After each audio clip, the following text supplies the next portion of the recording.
Welcome back, mathematicians. This time I'd like to talk about logarithmic properties or properties of logarithms, okay? And these are actually going to be very similar to what we've seen with our exponent rules, right? So for example, we have the product property, right? So the product property states that if we have a log base b of m times n, then this thing is going to be equal to,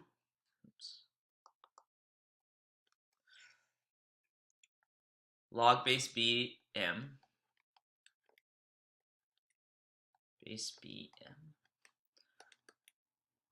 plus log base b n. Okay, so we take our log base b m times n and we split that up into an addition. So if we know the values of each of these, then I can add them together. So this is another way we can use algebra to try to manipulate our situation, right? So next we have a quotient property. So similarly, I have log base b m over n.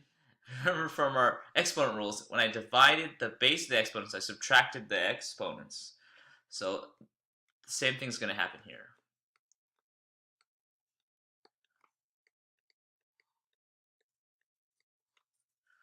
Okay, so I'm subtracting my exponents, right? And it ends up looking like this, where I subtract. I split the base basically, and I subtract the m and n.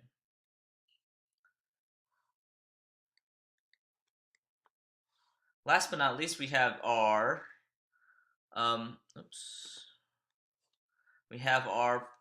property. So our power property is going to look like this.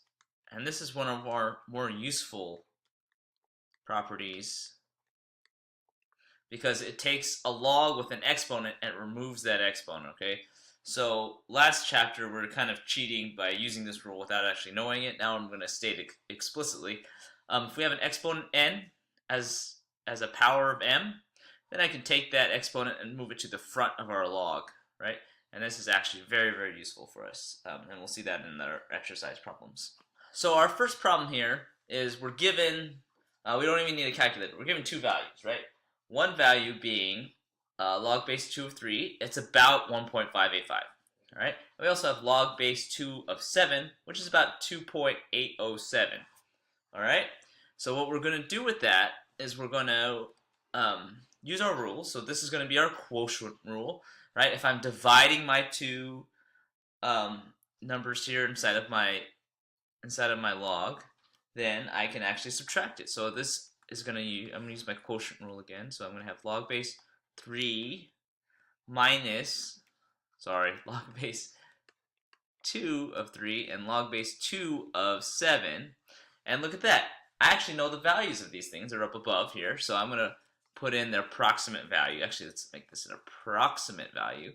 This is going to be 1.585 about minus 2.807, and then that's going to be about 1.22.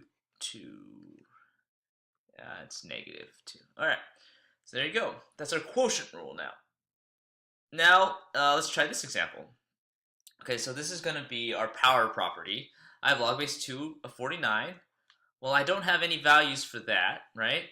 Neither one of these says that, but I can turn this log base 2 of 49 into a log base 2 7 squared, okay? So I'm going to take my power property, and that tells me that if I have an exponent up here, I can move it to the front of my log. So now I have 2 times, and I have this value, log base 2 of 7, that's up here. That's going to be 2.8. So about 2.807. Okay, and I can definitely figure that out. I'm going to use my calculator. That's going to give me an approximate value of 5.614 or more or less. So next, what I want you to do is try it on your own. So go ahead and try this one. Again, I use my quotient property, I use my power property. This one's going to be my product property, so try this out. break up this 21 into two things that might look familiar. Use the numbers from before. So use the numbers from your notes, and you should be able to figure this out. And I will go ahead and catch you in the next video.